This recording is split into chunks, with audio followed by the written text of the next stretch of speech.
నమస్తే. నవలా శీర్షిక అంకురం. రచన గన్నవరపు నరసింహమూర్తి గారు. చదువుతున్నది రాధిక. ఇక కథలో పెడితే, కీకారణ్యం. ఆకాశాన్నంటుతూ పెద్ద పెద్ద కొండలు, చుట్టూ పొడవైన చెట్లు, ఇరుకైన దారి. మిట్ట మధ్యాహ్న సమయం. ఆ సమయంలో ఒక జీపు ఆ దారి గుండా వెళుతోంది. సూర్యుడి కిరణాలు ఏటవాలుగా పడుతున్నాయి.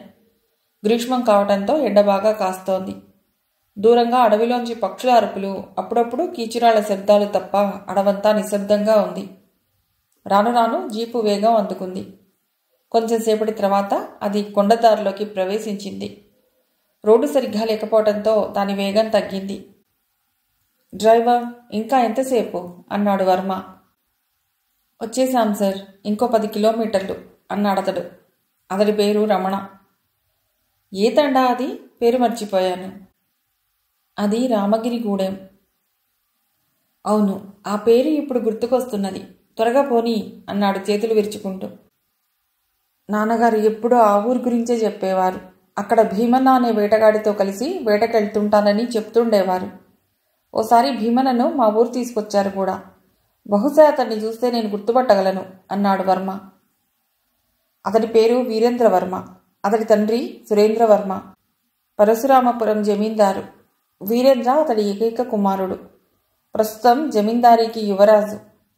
అతడు లా చదువుతున్నాడు. ఇప్పుడు సెలవులకని వచ్చాడు.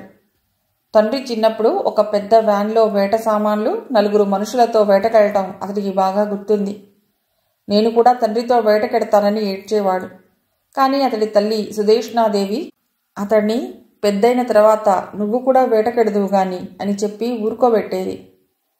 అలా అతడి చిన్నప్పటి నుండి వేటన్నా అడవన్నా ఇష్టం బాగా ఏర్పడింది.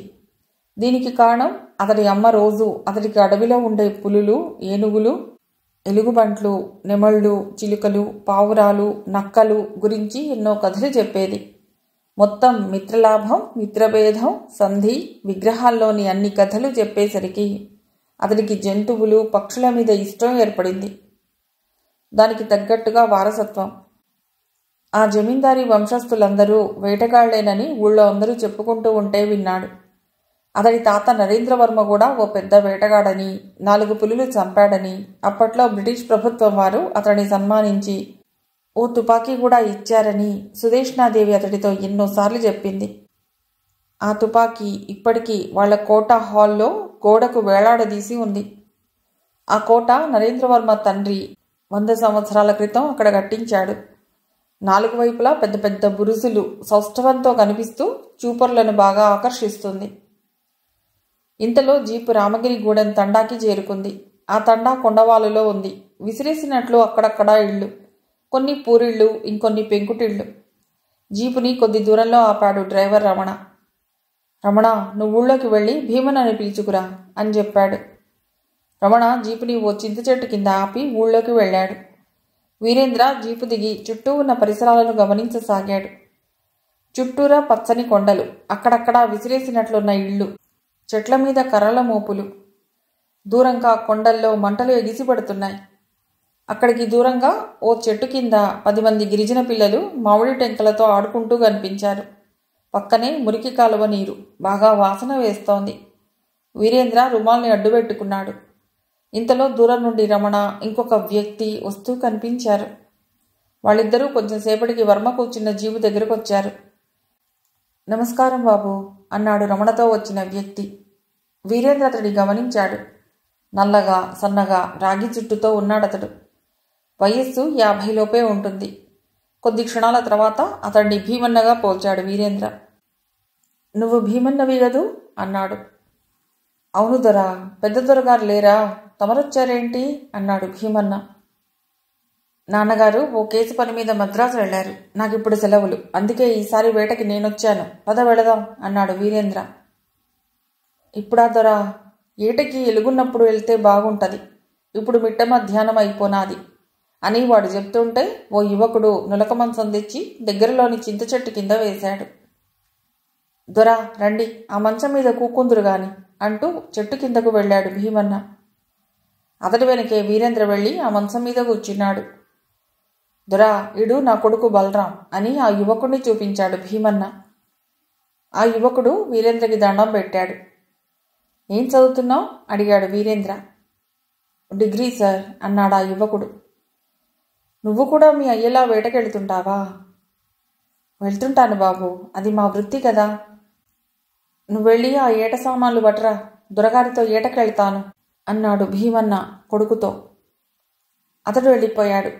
కొంచెంసేపటి తర్వాత భీమన్నని తీసుకుని వీరేంద్ర జీపులో బయలుదేరాడు. ఆ దట్టమైన అడవి గుండా జీపు వెళుతోంది. మనం ఇప్పుడు ఎక్కడికి వెళ్ళాలి భీమన్న అని అడిగాడు వీరేంద్ర. భీమన్న నాటు తుపాకీ, కేట్ల బార్ లాంటి సామాన్ల సంచితో జీపు వెనుక కూర్చున్నాడు.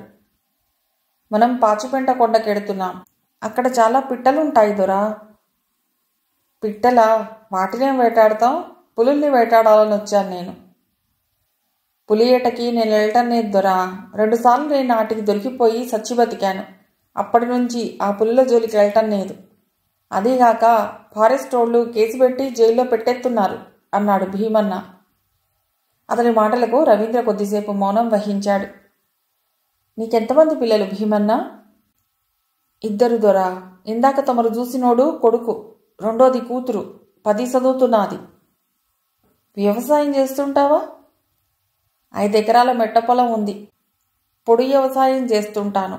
చోళ్ళు జొన్నలు పండిస్తాను. ఓ అరగంట ప్రయాణం తర్వాత జీపు ఓ లోయ ప్రాంతం చేరుకుంది. చుట్టూరా ఎత్తైన కొండలు, దూరంగా జలపాతపు హోరు. అక్కడ జీపు ఆపాడు రమణ. ఆ తర్వాత దారి సరిగ్గా లేదు. భీమన్న వెంటనే జీపు దిగండి దొరా, ఇక్కడికి ఓ కోసు దూరం నడిస్తే ఆ కొండ కనిపిస్తాది అన్నాడు. వీరేంద్ర తుపాకీ తీసుకుని బయలుదేరాడు. దుర్గమారణ్యం, పొడవైన చెట్ల మధ్య దారి తలలోని పాపిడిలా కనిపిస్తోంది. నడుస్తుంటే చెట్లు శరీరానికి తగులుతున్నాయి. భీమన్నకి ఆ అడవి కొట్టిన పిండి కావటంతో త్వరగా నడుస్తున్నాడు. వీరేంద్ర వాడి వేగాన్ని అందుకోలేకపోతున్నాడు. భీమన్న కొంచెంసేపు నడిచి వీరేంద్ర కోసం నిలబడుతున్నాడు. కొద్దిసేపటికి ఆ కొండ ప్రాంతం చేరుకున్నారు. దురా, ఇదే పిట్టల కొండ. ఇక్కడ పెద్ద పెద్ద చెట్లు ఉన్నాయి. ఇక్కడికి ఏళ్ళ పిట్టలొత్తుంటాయి అన్నాడు కేటిల్ బార్ని తీస్తూ. ఆ పిట్టల పేర్లు చెప్పు. వాటి పేర్లు నాకు సరిగ్గా తెలియవు గాని దొరా, కంజు పిట్టలు, పావురాళ్ళు, సిలకలు, తెల్లకాకులు, సెముడు కాకులు, గోరపిట్టలు, గద్దలు, రాబందులు, కొంగలు, గూడ కొంగలు, నిప్పుకోళ్ళు, ఇంకా ఎన్నో. మరి జంతువులు కనిపించవా? ఎందుకు కనిపించవు దొరా? లేళ్ళు, నక్కలు, తోడేళ్ళు, సెవుల పిల్లులు, దుప్పిలు చాలా కనిపిస్తాయి దొరా అని చెబుతూ నడుముకి కట్టుకున్న ఓ చిన్ని సంచిని తీసి దాన్ని విప్పాడు. దాని నిండా గోళీల పరిమాణంలో మట్టి ఉండలున్నాయి. వీరేంద్ర అతడిని ఆసక్తిగా గమనించసాగాడు. దొరా, చూసారా ఆ చెట్టుని? ఎత్తుగా ఉన్న కొమ్మ వైపు చూడండి, అక్కడ కొంగ ఉంది అంటూ ఓ మట్టి ఉండని కెటిల్ బార్లో పెట్టి దాన్ని ఒక చేత్తో పట్టుకుని రెండో చేత్తో గట్టిగా లాగి వదిలిపెట్టాడు. ఒక్కసారిగా జువ్వుమన్న శబ్దం ఆ ప్రాంతమంతా ప్రతిధ్వనించింది. వాయువేగంతో ఆ మట్టి ఉండ బాణంలా దూసుకెళ్ళి ఎత్తైన చెట్టు మీదున్న తెల్లటి కొంగకు తగలటం, అది భక్ భక్ మంటూ అరుస్తూ నేల మీదకు పడిపోతున్న భీకర దృశ్యాన్ని దూరంగా చెట్టు కింద నుండి ఉద్వేగంతో గమనించసాగాడు వీరేంద్ర. ఆ క్షణంలో అతడికి భీమన్న దృష్టి ఆశ్చర్యం కలిగించింది. భీమన్న వెళ్ళి దాన్ని వీరేంద్ర దగ్గరికి పట్టుకొచ్చాడు.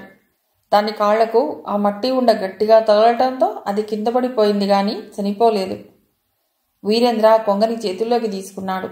అది నొప్పి వల్ల బాధతో అరుస్తోంది. దాని అరుపులు అడవంతా ప్రతిధ్వనిస్తున్నాయి. ఆ అరుపుల్ని మిగతా పక్షులు హెచ్చరికగా తీసుకోవటం వల్ల అవి రెక్కలు దాచుకుని గాబరాగా ఎగరటం కనిపించింది. ఏదో ప్రమాదం ముంచుకొచ్చిందన్న విషయాన్ని అవి పసిగట్టాయి. దొరా, మీరు కూడా కెటిల్ బార్తో కొట్టండి. ఇప్పుడు ఆ పిట్టలన్నీ బయటికొచ్చాయి అన్నాడు భీమన్న గట్టిగా. వీరేంద్ర మట్టి ఉండల్ని తీసుకుని కెటిల్ బార్లో పెట్టి గట్టిగా లాగి వదిలాడు. తగలేదు. పక్షులకు దూరంగా వెళ్ళి కింద పడిపోయింది. అలా ఇంకోసారి, మరోసారి, అలా చాలాసార్లు ప్రయత్నించాడు. కానీ ఒక్కడి కూడా ఏ పక్షికి తగల్లేదు. భీమన్న, నువ్వు కొట్టు అన్నాడు వీరేంద్ర. వద్దు దొరా, నన్ను రోజూ ఏటాడుతూనే ఉంటాను, తమరే కొట్టండి అంటూ తన చేతిలోని కొంగ కాలికి చేతిలోని తన దగ్గర ఉన్న సీసాలోని పసరి పూసి 10 నిమిషాల తర్వాత దాన్ని వదిలేశాడు. అది మెల్లిగా ఎగురుకుంటూ చెట్టు మీదకు వెళ్ళి ఒక కొమ్మ మీద వాలింది. అది వాలగానే 100 పక్షులు దాని దగ్గరికి వచ్చి అరవటం మొదలెట్టాయి. కొన్ని పక్షులైతే భీమన్న మీదకు వచ్చి అరవటం వీరేంద్రకి ఆశ్చర్యం కలిగించింది. ఏం భీమన్న, దాన్ని వదిలేశావు? దొరా, తమరు రమ్మన్నారని వచ్చాను గాని ఏట మానేసీను బాబు. ఆటి ఉసురు మనమెందుకు దియ్యాలా? బతకడానికి కొంచెం వ్యవసాయం ఉంది, అందుకే పిల్లోడిని చదివిస్తున్నాను. పదండి బాబు, మిట్ట మధ్యాహ్నం అయినది, వెళ్ళిపోదాం అన్నాడు. రవీంద్ర కాసేపు అక్కడే ఉండి ఆ తర్వాత బయలుదేరాడు. అతడి వెనకే భీమన్న. ఇద్దరూ మెల్లిగా నడుచుకుంటూ జీప్ దగ్గరికి వచ్చారు. 10 నిమిషాల్లో జీప్ బయలుదేరింది.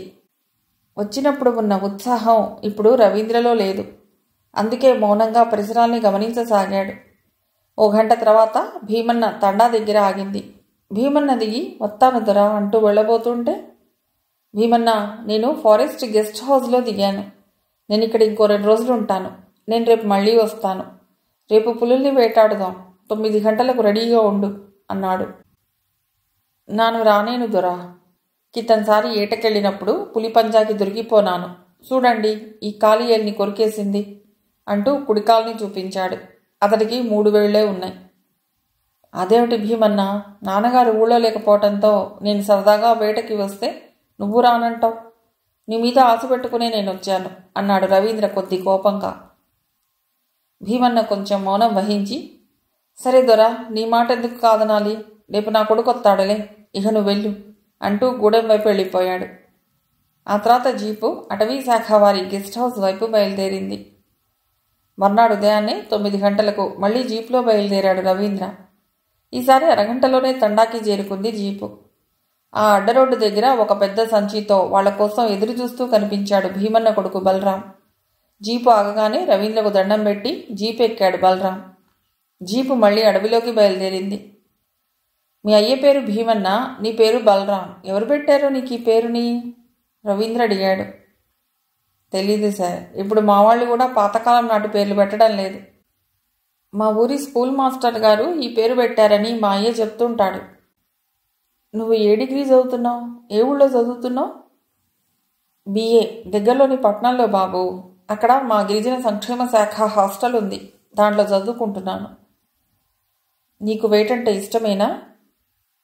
ఇష్టం లేదు సార్. వేటాడి జంతువుల్ని చంపడం తప్పని మా పెద్దవాళ్ళు చెప్తుంటారు, కానీ పొట్టపోషణ కోసం తప్పదు. బలరాం మాటలు వీరేంద్రకి ఆశ్చర్యం కలిగించాయి. నువ్వెప్పుడైనా పులివేటకి వెళ్ళావా? ఇదే మొదటిసారా? 2-3 సార్లు వెళ్ళాను. ఇప్పుడు అటవీ శాఖ వాళ్ళు పట్టుకుంటున్నారు. ఇప్పుడు కూడా నాకు అనుమానమే. మనం వెళుతున్న దోవలో వాళ్ళ చెక్ పోస్ట్ ఉంది. అక్కడ మన జీప్ని వాళ్ళు ఆపేస్తారు అన్నాడు బలరాం. జిల్లా ఫారెస్ట్ ఆఫీసర్ నాన్నగారికి బాగా తెలుసు. నేను వస్తున్నట్లు వాళ్ళకి చెప్పాను. అందుకే వాళ్ళ గెస్ట్ హౌస్ కూడా ఇచ్చారు. కాబట్టి ఆ అనుమానం పెట్టుకోకు అన్నాడు వీరేంద్ర. జీపు దట్టమైన అడవిలోకి ప్రవేశించటం వీరేంద్ర గమనించాడు. పొడవైన సిల్వర్ జోక్ వృక్షాలు, వాటి మధ్యలో ఇరుకైన దారి. అడవంతా నిశ్శబ్దంగా ఉంది. మధ్య మధ్యలో రకరకాలైన పక్షుల అరుపులు. ఇప్పుడు మనం ఎక్కడికి వెడుతున్నాం బలరాం? దొరా, ఇప్పుడు మనం వెడుతున్న అడవిని దండకారణ్యం అంటారు. ఇక్కడికి 10 కిలోమీటర్లు వెడితే ఒరిస్సా బోర్డర్ వస్తుంది. ఆ కనిపిస్తున్న వరుస కొండలే తూర్పు కనుమలు. గాలికొండ అని ఓ పెద్ద కొండ ఉంది. ఇప్పుడు మనం అక్కడికే వెడుతున్నాం. ఆ కొండ పక్కనే ఇంద్రావతి నది. ఇంద్రావతి లోయ అంటారు ఆ ప్రాంతాన్ని. అక్కడికి రోజు నీటి కోసం పులులు వస్తుంటాయి అని వివరంగా చెప్పాడు బలరాం. పులులు అంటున్నావు? ఇక్కడ ఎన్ని పులులు ఉన్నాయి? ఈ అడవిలో ఒకప్పుడు 50కి పైగా పులులు ఉండేవి. అన్నీ తెల్ల పులులే. రాయల్ బెంగాల్ టైగర్స్ జాతికి చెందినవి. కానీ 10 ఏళ్ల క్రితం నుండి బీహార్కి చెందిన కాలభైరవ్ సింగ్ ముఠా ఈ పులుల్ని వేటాడి చంపేసి వాటి చర్మాలను గోళ్లను పట్టుకుపోయారు. ఇప్పుడు మహా అయితే ఓ 20 దాకా ఉండవచ్చు. మరి అటవీ శాఖ పోలీసులు ఏం చేస్తున్నారు? ఆవేశంగా ప్రశ్నించాడు వీరేంద్ర. ఇప్పుడు చాలా స్ట్రిక్ట్గా ఉంది బాబు. ఎవరైనా బయట వాళ్ళు వస్తే పట్టుకుని అరెస్ట్ చేస్తున్నారు. అవసరమైతే తుపాకీతో కాల్చేస్తున్నారు కూడా. అయితే మనం ఆ కొండ దగ్గరికే వెడుతున్నామా? అవును బాబు. ఈ సమయంలోనే అవి నీటి కోసం ఇంద్రావతి ఏటి దగ్గరికి వస్తాయి. బలరాం బెనాక్యులర్లో చూస్తూ చెప్పాడు. కొంచెం సేపటి తర్వాత బలరాం డ్రైవర్ రమణతో ఇక్కడ ఆపండి అన్నాడు. ఆ లోయ ప్రాంతంలో ఒక మర్రి చెట్టు నీడన జీపును ఆపాడు రమణ. గ్రీష్మం, మిట్ట మధ్యాహ్నం కావటంతో సూర్యుడు తన ప్రతాపాన్ని చూపిస్తున్నాడు. దొరగారు దిగండి, ఇక్కడికి ఆ నది 2 కిలోమీటర్లు ఉంటుంది. జీపు వెళ్ళదు, మనం నడిచి వెళ్ళాలి అన్నాడు బలరాం. ఇంత ఎండలో 2 కిలోమీటర్లు నడవాలా? చాలా కష్టం బలరాం అన్నాడు వీరేంద్ర జీపులో నుండి దిగుతూ. తప్పదు బాబు, కొంచెం ఓపిక పడితే వెళ్ళిపోవచ్చు అంటూ తన సంచిని తుపాకీని తీసుకుని నడవటం మొదలెట్టాడు బలరాం. కొంచెంసేపు తటపటాయించి వీరేంద్ర కూడా అతడి వెంట బయలుదేరాడు. కొద్దిసేపటికి లోయలోకి ప్రవేశించారు. చుట్టూ పచ్చటి ఎత్తైన కొండలు, అక్కడక్కడ అంటుకుని పొగలు కనిపిస్తున్నాయి. చుట్టూ ఆకులు రాల్చిన పొడవైన చెట్లు, వాటి మధ్యలో నుండి నడకదారి. బలరాం జాగ్రత్త, పులులు మనల్ని దొంగదెబ్బ తీయవచ్చు, కాస్త గమనిస్తున్నాడు. అలాగే, కానీ పులులు ఎక్కువ దూరం పరిగెత్తలేవు, త్వరగా అలసిపోతాయి. అయినా ఈ ఎత్తు ప్రాంతంలో అవి ఉండవు, వేడికి తట్టుకోలేవు, ఆ లోయలోనే తిరుగుతుంటాయి అంటూ వడివడిగా నడవసాగాడు బలరాం. బలరాంకి అడవి కొట్టిన పిండి కావటంతో చెట్లను, చిన్న పొదల్ని అతి లాఘవంగా తప్పించుకుంటూ వెళ్ళిపోతుంటే వీరేంద్రకి అడవిలో నడక కొత్త కావటం వల్ల అలసట మొదలైంది. అందువల్ల త్వరగా నడవలేకపోతున్నాడు. బలరాం కొద్ది దూరం నడిచిన తర్వాత వీరేంద్ర కోసం కాసేపు ఆగుతున్నాడు. అరగంట నడక తర్వాత వాళ్ళు ఆ లోయలోకి ప్రవేశించారు. ఒక్కసారిగా వేడి వాతావరణం అక్కడికి చేరగానే చల్లబడ్డం వీరేంద్ర గమనించాడు. అక్కడ నుండి కొండ దిగటం మొదలైంది. దూరంగా ఎక్కడి నుండో ప్రవాహపు చప్పుడు వినిపిస్తోంది. వీరేంద్ర ఆగి చుట్టూ చూశాడు. దూరంగా కొండ మీద నుండి తెల్లటి జలధార కిందకు ఉరుకుతోంది. అతడిని చూసి బలరాం, సార్, ఆ కొండ మీద నుండి ఉరుకుతున్న జలపాతమే ఇంద్రావతి నది. ఇక్కడ నుండి ఈ లోయలోకి పారుతుంది. ఇది ఒరిస్సాలోని ఎక్కడో కొండల్లో పుట్టింది. ఇది ఇలా ఈ అడవిలోంచి గోదావరిలో కలుస్తుందని చదివాను అన్నాడు. చెట్లను పట్టుకుని ఇద్దరూ లోయలోకి దిగసాగారు. ఎక్కడి నుండో ఒక రకమైన పరిమళం ముక్కుపుటాలను సోకుతోంది. ప్రతి అడవిలోనూ ఆ పచ్చటి చెట్ల వాసన వస్తుందని బలరాం చెప్పాడు. కొంచెంసేపటి తర్వాత పూర్తిగా లోయ కిందకు చేరుకున్నారు. కొద్ది దూరంలో నుండే ఆ జలధార ఉరుకులు పరుగులు పెడుతూ పారుతోంది. సార్, దూరంగా ఉన్న మర్రి చెట్టుని చూసారా? ఆ చెట్టు దగ్గరికే పులులు వస్తాయి. నీళ్లు తాగి కాసేపు అక్కడ పడుకుని వెళ్ళిపోతాయి అన్నాడు బలరాం. వీరేంద్ర బలరాం మాటల్ని ఈ ఉదయం నుండి గమనిస్తున్నాడు. అతని మాటల్లో గిరిజన ప్రాంతపు యాస వినిపిస్తోంది. ఇప్పుడు మనం ఏం చేయాలి? మనం ఆ దూరంగా ఉన్న మర్రి చెట్టు మీదకి ఎక్కి కూర్చుంటే పులుల్ని చూడవచ్చు. ఒకవేళ అవి మనల్ని చూసినా ప్రమాదం ఉండదు. తుపాకీ గాల్లోకి పేలిస్తే పారిపోతాయి. సార్, ఇంకో విషయం, ఎట్టి పరిస్థితుల్లోనూ వాటి మీద తుపాకీ పేల్చకూడదు. పొరపాటున గుళ్ళు తగిలితే అవి చచ్చిపోతాయి. అప్పుడు పోలీసులు, ఫారెస్ట్ వాళ్ళు మనల్ని వదలరు. 10 ఏళ్ళు జైలు శిక్ష. మీరు పులిని చూస్తానంటే వచ్చాను గాని చంపడానికి కాదు. దయచేసి నా మాట వినండి అన్నాడు బలరాం. నేను ఫారెస్ట్ వాళ్ళకి చెప్పాను, ఏం పర్వాలేదు. బాబు, పులుల్ని ఏటాడితే ఎవరూ ఊరుకోరు. తమరు జమీందార్ బిడ్డైనా సరే, పులుల అభయారణ్యం ఇది. నా మాట వినండి. దయచేసి తుపాకీని పేల్చవద్దు. ఏదైనా ఓ దానికోటి జరిగితే జీవితాంతం బాధపడాలి అన్నాడు మర్రి చెట్టు వైపు నడుస్తూ. వీరేంద్ర బలరాంని ఆశ్చర్యంగా చూడసాగాడు. బలరాం చూపుల్లో తీక్షణత, మాట్లాడే తీరు, ముక్కుసూటితనం, చట్టాలను గౌరవించే మనస్తత్వం అతడికి నచ్చాయి. కొంచెంసేపటికి ఆ మర్రి చెట్టు దగ్గరకు చేరుకున్నారు. బాబు, జాగ్రత్తగా ఈ కొమ్మ మీదకి ఎక్కండి. ఈ పెద్ద ఊడల్ని పట్టుకుంటే తేలిగ్గా ఎక్కేయవచ్చు అంటూ బలరాం ఆ ఊడల్ని పట్టుకుంటూ కొండ మీదకి ఎక్కాడు. వీరేంద్ర కాసేపు ఆలోచించి తుపాకీని అతడికి అందించి జాగ్రత్తగా కొమ్మ మీదకు చేరాడు. ఇప్పుడు అతడికి ఆ ప్రదేశం అంతా పూర్తిగా కనిపిస్తోంది. ఆ మర్రి చెట్టు నిండా పక్షులే. అవి ఎర్రటి మర్రి పళ్ళను తినడానికి వస్తున్నాయి. పాటి అరుపులు, దూరంగా కాకుల అరుపులు, అప్పుడప్పుడు నక్కల ఊళలు. అడవంతా గందరగోళంగా ఉంది. ఇద్దరూ ఎదురెదురుగా మర్రి చెట్టు కొమ్మలపై తుపాకీలతో కూర్చుని పులుల కోసం ఎదురు చూడసాగారు. సమయం గడిచిపోతోంది. నిరీక్షణ. వీరేంద్ర చూపు ఆ నది వైపే ఉంది. ఎప్పుడు పులి వస్తుందోనని ఎదురుచూపు. కాలం భారంగా గడుస్తోంది. నడినెత్తిన సూర్యుడు పడమరకి జారిపోతున్నాడు. కిరణాలు ఏటవాలుగా పడుతున్నాయి. వాచి వైపు అసహనంగా చూస్తున్నాడు. వీరేంద్ర అసహనాన్ని బలరాం పసిగట్టాడు. కానీ ఏం చేస్తాం, వేటలో ఈ ఎదురుచూపు తప్పదు. బలరాం, పులులు రాలేదు, వస్తాయంటావా? ఎంతసేపు ఎదురు చూడాలి అన్నాడు కోపంగా. బాబు, వేటలో ఎదురుచూపు తప్పదు. పులులు సింహాలు కూడా ఏటాడేటప్పుడు చాలా ఓపిగ్గా ఎదురు చూస్తాయని మా అయ్య చెప్తుంటాడు. అయినా ఒక్కో రోజు రావు కూడా. వాటికి కడుపు నిండి ఉంటే ఎక్కడో పొదల్లో పడుకుని మరి ఏటికి రావు అని అతడు చెప్తున్న సమయంలో 2 పులులు ఒకదాని తర్వాత ఒకటి చెట్ల మధ్య నుండి వస్తూ కనిపించాయి. వీరేంద్ర కూడా వాటిని చూశాడు. ఇప్పుడు అతడి చేతులు వణకడం మొదలైంది. మొహం నిండా చెమటలు మొదలయ్యాయి. మెల్లిగా సార్, మాట్లాడొద్దు, తుపాకీని పట్టుకుని వాటిని చూస్తూ ఉండండి అని చెప్పాడు బలరాం. ఆ చెట్టు మీద నుండి చూస్తుంటే ఆ ప్రదేశం అంతా స్పష్టంగా కనిపిస్తోంది. ఆ 2 పులులు మెల్లిగా నడుచుకుంటూ వచ్చి ఆ ఏటిలో నీటిని తాగడం మొదలెట్టాయి.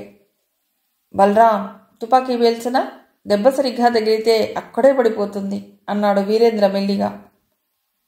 వద్దు బాబు, ఆ పని చేయకండి, అది చాలా ప్రమాదం. గుండు గాని గురి తప్పిందంటే మన మీద దాడి చేస్తాయి అన్నాడు మెల్లిగా. ఆ 2 పులులు కొద్దిగా నీరు తాగుతూ మధ్యలో తాగడం ఆపి చుట్టూ చూడసాగాయి. ఇంతలో దూరం నుండి శబ్దం రాను రాను దగ్గర కాసాగింది. అది జీపు శబ్దంలా వినిపించసాగింది. ఇంతలో అతడి దృష్టి దూరంగా వస్తున్న జీపుపై పడింది. దూరంగా పొదల మధ్య అది ఆగటం, అందులో నుండి 4 వ్యక్తులు దిగటాన్ని గమనించాడు బలరాం. సార్, నేను అనుకున్నట్టే జరిగింది. ఆ దొంగనా కొడుకులు పులిని చంపడానికి వచ్చారు అన్నాడు. ఎవరు వాళ్ళు? అదే బాబు, బీహారోళ్ళు, సింగుముఠా. ఈయన కొడుకులే ఈ అడవిలో ఎన్నో పులుల్ని ఏనుగుల్ని చంపేసి పట్టుకెళ్ళిపోయారు. ఇప్పుడు ఆళ్లే మళ్లీ వచ్చారు అన్నాడు గాబరాగా. ఇంతలో ఓ వ్యక్తి తుపాకీని ఆ పుల్లకి గురిపెట్టడం గమనించాడు. ఒక్క క్షణం ఆలస్యమైతే ఆ వేటగాడు గురిపెట్టిన తుపాకీలోంచి గుండు ఆ పులి గుండెను చీల్చివేసేదే. కానీ బలరాం కూడా తన తుపాకీని వాళ్ళకు గురిపెట్టి ట్రిగర్ నొక్కాడు. 2 తుపాకీలు ఒకేసారి వేలాయి. ఢామ్ ఢామ్ అన్న తుపాకీ శబ్దాలు ఆ అడవిలో ప్రతిధ్వనించాయి.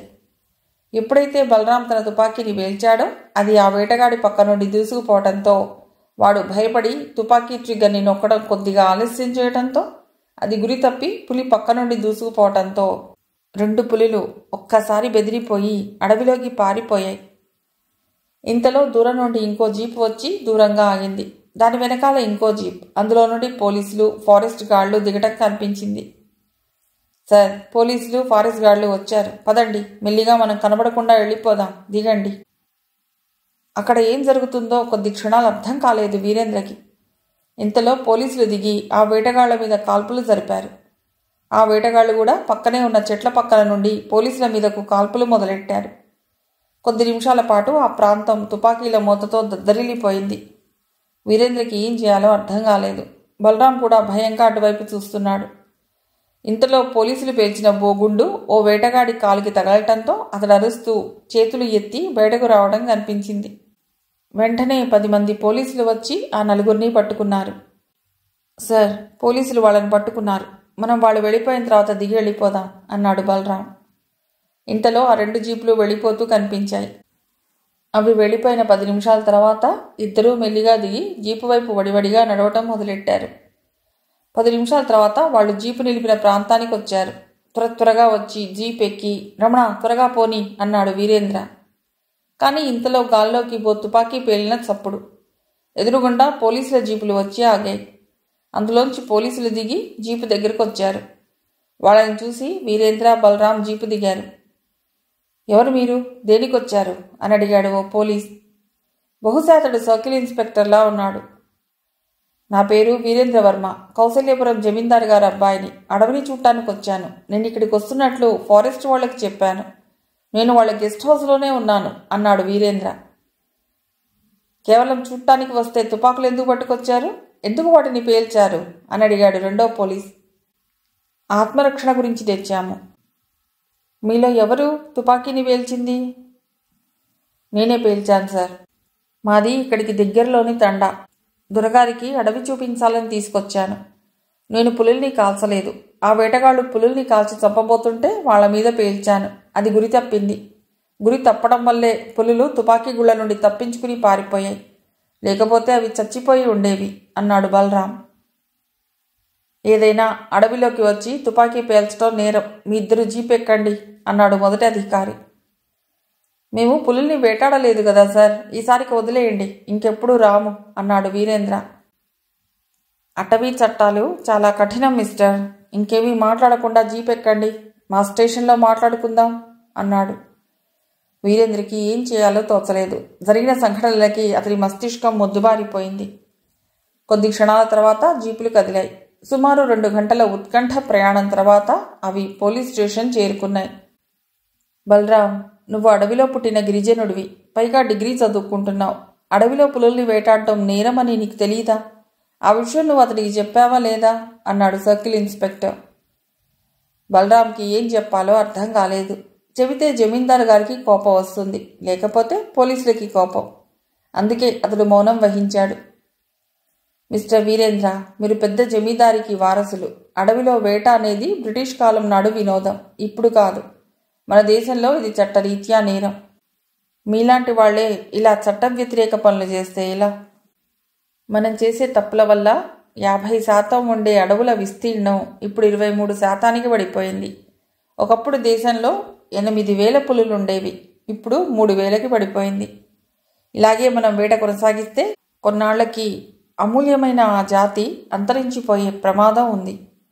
అడవులనేవి లేకపోతే పులులు, సింహాలు లాంటి జంతువులు మన ఊళ్ళ మీద పడతాయి. వాతావరణ సమతుల్యం దెబ్బతింటుంది. వర్షాలు పడవు. ఇదంతా ఒక చక్రం, ఒకదానికి ఇంకొక లింక్. ఇప్పుడు మీ మీద అటవీ శాఖ చట్టాలను నమోదు చేస్తే కనీసం 5 ఏళ్ల శిక్ష పడుతుంది అన్నాడు సిఐ రాజశేఖర్. అతడు చాలా స్ట్రిక్ట్ పోలీస్ ఆఫీసర్, అన్యాయాన్ని సహించడు. వీరేంద్ర మొదటిసారిగా తలదించుకున్నాడు. ఏం చెప్పాలో అర్థం కావట్లేదు. తను తండ్రికి కూడా చెప్పకుండా వేటకొచ్చాడు. ఈ విషయం తండ్రికి తెలిస్తే అతడు ఏం చేస్తాడోనన్న భయం వెంటాడుతోంది. ఇంకో పక్క అమాయకుడైన గిరిజన యువకుణ్ణి ఈ కేసులో ఇరికించాడు. అతను వేటకి రాను అని అంటున్నా వినకుండా తీసుకెళ్లి తప్పు చేశాడు. ఇలా అతడి ఆలోచనలు రకరకాలుగా సాగుతున్నాయి. బలరాం అయితే తలదించుకుని నిలబడ్డాడు. సర్లేండి, మీరు ఆ పక్క రూంలో కూర్చోండి, తర్వాత మిమ్మల్ని పిలుస్తాను అని అతడు చెప్పడంతో 2 పోలీసులు వాళ్ళని పక్క రూంలోకి తీసుకెళ్లారు. మధ్యాహ్నం వాళ్ళకి భోజనం ఇచ్చారు. అయినా వీరేంద్రకి ఆకలిగా లేకపోవడంతో తాను తినలేదు. బలరాం అన్యమనస్కంగా కొద్దిగా తిన్నాడు. సాయంత్రం వాళ్ళిద్దరినీ సిఐ మళ్లీ పిలిచాడు. మిస్టర్ రవీంద్ర, మీ గురించి నాన్నగారితో మాట్లాడాను. ఇది మీకు మొదటిసారి కాబట్టి కేసు పెట్టకుండా వదిలేస్తున్నాం. ఇక మీరు ఇటువంటి తప్పుడు పనులు చేయొద్దు. ఇక బలరాంని వేటగాళ్ల కేసులో సాక్షిగా పెడుతున్నాం. ఈ 4 వేటగాళ్లు చాలా ప్రమాదకరమైన వేటగాళ్లు. వీళ్ళు ఇదివరకు చాలా పులుల్ని వేటాడి చంపేశారు. 2 సార్లు జైలుకి వెళ్లారు. నిజానికి బలరాం ఆ సమయంలో తుపాకీ పేల్చడం వల్ల పులి బతికిపోయింది. అది చట్టరీత్యా తప్పైనా మంచి జరిగింది కాబట్టి బలరాంని ఈ కేసులో ముద్దాయిగా పెట్టడం లేదు, కేవలం సాక్షిగానే. సమయం వచ్చినప్పుడు వచ్చి మేం చెప్పినట్లు కోర్టులో చెప్తే వీళ్లకు శిక్ష పడుతుంది. బలరాం, ఇంకెప్పుడు ఇటువంటి పనులు చేయొద్దు. నువ్వు చదువుకుంటున్నా ఈ అడవికి చెందిన గిరిజన యువకుడివని వదిలేస్తున్నాం. ఇహ మీరిద్దరూ వెళ్ళవచ్చు అని వాళ్ల చేత కొన్ని కాగితాల మీద సంతకాలు తీసుకుని వదిలిపెట్టారు. ఇది జరిగిన 10 రోజుల తర్వాత వీరేంద్ర విశాఖపట్నం వెళ్లి కాలేజీకి వెళ్లటం మొదలెట్టాడు. అతడు చదువుతున్న కాలేజీ గొప్ప పేరున్న విద్యాలయం, ఏవిఎస్ కాలేజ్. బ్రిటిష్ కాలం నాటిది. అందులోనే వీరేంద్రవర్మ ఎందుకు చేరాడంటే దానికో ముఖ్య కారణం ఉంది. ఆ కాలేజీలో వర్మ తాతగారు పూర్వ జమీందారైన నరేంద్రవర్మ కూడా చదివాడు. అప్పట్లో ఆ కాలేజీ నుండి డిగ్రీ చదివిన వాళ్లకు బ్రిటిష్ ప్రభుత్వం గొప్ప గౌరవం ఇచ్చేది. అందుకే సురేంద్రవర్మ ఏరి కోరి వీరేంద్రను అందులో చేర్పించాడు. సురేంద్రవర్మ విశాఖపట్నంలో చదివాడు. అప్పట్లో తండ్రికి ఒంట్లో బాగులేకపోవడం చేత విశాఖలోనే చదివాడు. విశాఖలో వర్మ వాళ్ళ సొంత ఇంట్లోనే ఉంటున్నాడు. ఎప్పుడో వాళ్ళ తాతగారు కొన్న ఇల్లది. అతడి కోసం వంటవాడు, 2 నౌకర్లు, ఒక కారు. కాలేజీ జీవితం అతడికి హాయిగా అనిపించసాగింది.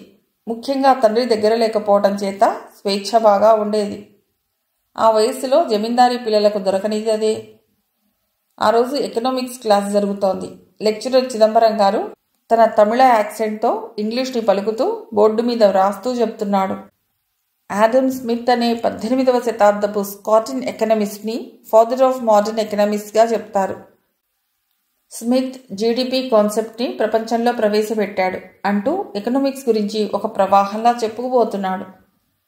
ఆ పీరియడ్ అయిపోయిన తర్వాత తన స్నేహితుడు ఆదిత్యతో కలిసి క్యాంటీన్కి వెళ్ళాడు. ఆ కాలేజ్ కో ఎడ్యుకేషన్ కావటం వల్ల క్యాంటీన్ అంతా అమ్మాయిలు అబ్బాయిలతో చాలా రష్గా ఉంది. ఆదిత్య వాళ్ళ నాన్నగారు ఐఏఎస్ ఆఫీసర్. కాలేజీలో చేరిన మొదటి రోజు నుండే వాళ్ళకి స్నేహం కలిసింది. ఇంతలో ఎవరో వచ్చి కాలేజ్ గ్రౌండ్స్లో తగాదా జరుగుతోందని చెప్పడంతో అక్కడ టీ తాగుతున్న వాళ్ళందరూ పరుగు పరుగున వెళ్ళిపోతుండడం చూసి ఏం జరిగింది అని అడిగాడు వీరేంద్ర ఆదిత్యను. పద వెళదాం అంటూ ఆదిత్య లేచి అటు వెళుతుండటంతో వీరేంద్ర అతడిని అనుసరించాడు. అక్కడ గ్రౌండ్స్లో చాలామంది స్టూడెంట్స్ గుమిగూడి ఉన్నారు. ఎవరో ఒక విద్యార్థి బయటకొచ్చి గంగాధర్ గ్యాంగ్ ఓ అమ్మాయిని ఏడిపించారట. అమ్మాయిలంతా కలిసి వాళ్లతో తగు పెట్టుకుంటున్నారు. ప్రిన్సిపల్ రావటంతో అతడితో వాళ్ళు మాట్లాడుతున్నారు అని చెప్పి వెళ్ళిపోయాడు. మొత్తానికి ఆ గొడవ ప్రిన్సిపల్ గదికి చేరింది. ప్రిన్సిపల్ గదిలోకి వీరేంద్రతో సహా అందరూ వెళ్లారు. సార్ అంటూ ఓ అమ్మాయి లేచి నిలబడి చెప్పడం మొదలుపెట్టింది. మనిషి చాలా అందంగా ఉంది. తెల్లగా పొడవైన జుట్టు, అందమైన మొహంతో మళ్ళీ మళ్ళీ చూడాలనిపించేంత అందంగా ఉంది. ఆ అమ్మాయే విద్యాధరి. అమ్మాయిల తరపున తనే అన్నింటినీ వాదిస్తుంటుంది. ఒక విధంగా నాయకురాలనుకో అన్నాడు ఆదిత్య వీరేంద్రతో. ఈ అమ్మాయి చందన. చాలా పేద కుటుంబం వాళ్ళది. ఇంటర్లో జిల్లా ఫస్ట్ వచ్చింది. తను ఎవరితోనూ పెద్దగా కలవదు. తన చదువు కాలేజీ అంతే. అటువంటి ఆ అమ్మాయిని గంగాధర్ 3 నెలల నుండి అల్లరి పెడుతున్నాడు. ప్రేమించానని వెంటబడుతున్నాడు. చివరికి తన స్నేహితురాలతో తనుండే రూమ్ దగ్గరికి వచ్చి అల్లరి చేస్తున్నాడు. ఈరోజు క్యాంటీన్లో టీ తాగుతుంటే తనని ప్రేమించానని చెప్పమని అల్లరి చేశాడు. ఈ విషయాలని తెలిస్తే ఆమెని వాళ్ళ నాన్నగారు చదివించకుండా ఇంటికి తీసుకెళ్ళిపోతారు. కాబట్టి మీరు ఆ అబ్బాయి మీద అతని స్నేహితుల మీద చర్యలు తీసుకోవాలి అని గట్టిగా చెప్పింది విద్యాధరి. ఆమె మాటలు ఆ గదంతా ప్రతిధ్వనించాయి. మీ కంప్లైంట్ని వ్రాతపూర్వకంగా ఇవ్వండి. తప్పక చర్యలు తీసుకుంటాను అన్నారు ప్రిన్సిపల్. తప్పకుండా ఇస్తాం. ఇదివరకు నీలాంబరి అనే అమ్మాయి విషయంలో మేము వ్రాతపూర్వకంగా ఇచ్చినా మీరు ఆ అబ్బాయి మీద ఏ చర్య తీసుకోలేదు. అందుకే ఈసారి మేము ఊరుకోం. మీరు ఏ విధమైన చర్యలు తీసుకోకపోతే జిల్లా ఎస్పీ గారికి ఫిర్యాదు చేస్తాం. విద్యాధరి మాటలకు ప్రిన్సిపల్ నుదుటిన చెమటలు పట్టసాగే. అదేం లేదు, మీరు ఫిర్యాదు ఇచ్చి వెళ్ళండి అన్నాడు అసహనంగా. ఆ సాయంత్రం మగవాళ్లకు ప్రిన్సిపల్ కబురు పెట్టాడు. వీరేంద్రతో సహా చాలామంది వెళ్లారు. చూడండి, ఈరోజు జరిగిన ఘటన చాలా బాధాకరమైంది. ఇలా అయితే మన కళాశాల ప్రతిష్ట మసకబారిపోతుంది. పోలీసులు మన ప్రాంగణంలో ప్రవేశిస్తారు. ఒకసారి వాళ్ళు కానీ వస్తే అరెస్ట్ల దాకా వెళుతుంది. ఒకసారి పోలీస్ స్టేషన్ గుమ్మం ఎక్కితే విద్యార్థుల జీవితం అంధకారం అవుతుంది. నా మాట విని ఇక నుండి మీరందరూ అమ్మాయిల విషయంలో జాగ్రత్తగా ఉండండి. వాళ్ళని బాధించటం కానీ ఏడిపించటం కానీ చెయ్యొద్దు. అదే మీ సోదరీమణులకు జరిగితే మీరు ఒప్పుకుంటారా చెప్పండి. కళాశాలకు వచ్చేది కేవలం విద్యను నేర్చుకునేందుకే కాదు, లౌకిక జ్ఞానం, తోటి విద్యార్థినుల పట్ల ఎలా మెలగాలో, స్త్రీలని ఎలా గౌరవించాలో కూడా తెలుసుకోవాలి. ఇక నుండి ఇటువంటి సంఘటనలు పునరావృతం అయితే విద్యాధరి చెప్పినట్టు పోలీసులకు ఫిర్యాదు చేస్తాను. ఈ రోజు నుండి గంగాధర్తో పాటు విద్యాధరి స్నేహితురాళ్లతో తప్పుగా ప్రవర్తించిన 6గురిని వారం రోజుల పాటు కాలేజీ నుండి బహిష్కరిస్తున్నాను. ఇక మీరు వెళ్ళవచ్చు అన్నాడు ప్రిన్సిపల్. ఆ అమ్మాయి, అదే విద్యాధరి ధైర్యానికి మెచ్చుకోవాలి. ఆమె ధైర్యంగా ఎదుర్కోబట్టే గంగాధరికి శిక్ష పడింది అన్నాడు వీరేంద్ర. మిగిలిన కథ తర్వాతి భాగంలో.